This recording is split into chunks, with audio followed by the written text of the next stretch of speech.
ৰজা পৰীক্ষিতক সন্মান জনাইছে যে ইমান তেওঁ ভাগ্য ভাল আপোনালোকে সকলোৱে জ্ঞাত দ্ৰৌপদীৰ 5টা পুত্ৰ অস্বস্থমাই অনিবাৰ্য কাৰণত শৰত গৈ পেলাই মৃত্যু হৈছে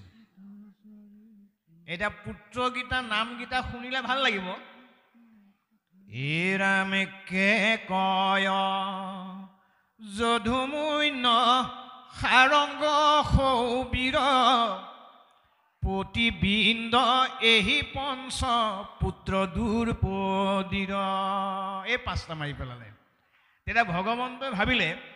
যদি সৃষ্টি ৰক্ষা নকৰো তেনেহ'লে কাললৈ সৃষ্টি কেনেকৈ হ'ব বুলি উত্তৰাৰ গৰ্ভস্থ হ'ল গৰ্ভস্থ হোৱাৰ লগে লগে অস্বস্থমাই শৰ প্ৰয়োগ কৰাৰ আগতেই ভগৱন্তই কৌমদকী গদালৈ উত্তৰাৰ গৰ্ভত প্ৰৱেশ কৰিলে আৰু গদাৰে তেওঁ ৰক্ষণাবেক্ষণা দি আছিল সেইকাৰণে পৰীক্ষিতৰ নাম আছিল বিষ্ণু ৰাত গুণৰ নাম হ'ল পৰীক্ষিত কিন্তু প্ৰকৃত নাম আছিল বিষ্ণু ৰাত মানে মাতৃৰ গৰ্ভতে ভগৱন্তৰ ৰক্ষণাবেক্ষণা দিয়াৰ কাৰণে পৰীক্ষিতৰ নামটো হ'ল বিষ্ণু ৰাত এতিয়া আমাৰ নামটো কি বাৰু আমাৰতো নাম এটা থাকিব লাগিব নহয় জানো গতিকে আমাৰ নামটো ভাগৱতে কৈছে কি বুলি কৈছে যে তোমাৰ ৰেখে অংশ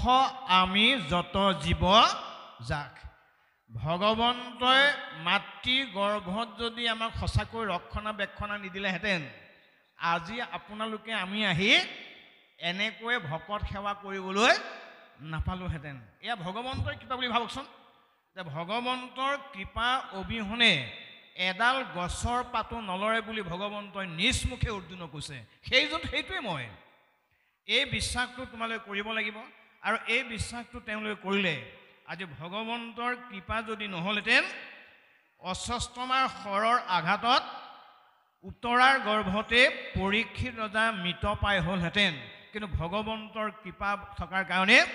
মাতৃৰ গৰ্ভত ভগৱন্তৰ ৰক্ষণাবেক্ষণা দি পেলাই জন্মগ্ৰহণ কৰাৰ কাৰণে নাম পালে পৰীক্ষিত পৰীক্ষিত মানে পৰ মানে ঈশ্বৰ ক্ষিত মানে ৰক্ষণাবেক্ষণা দিয়া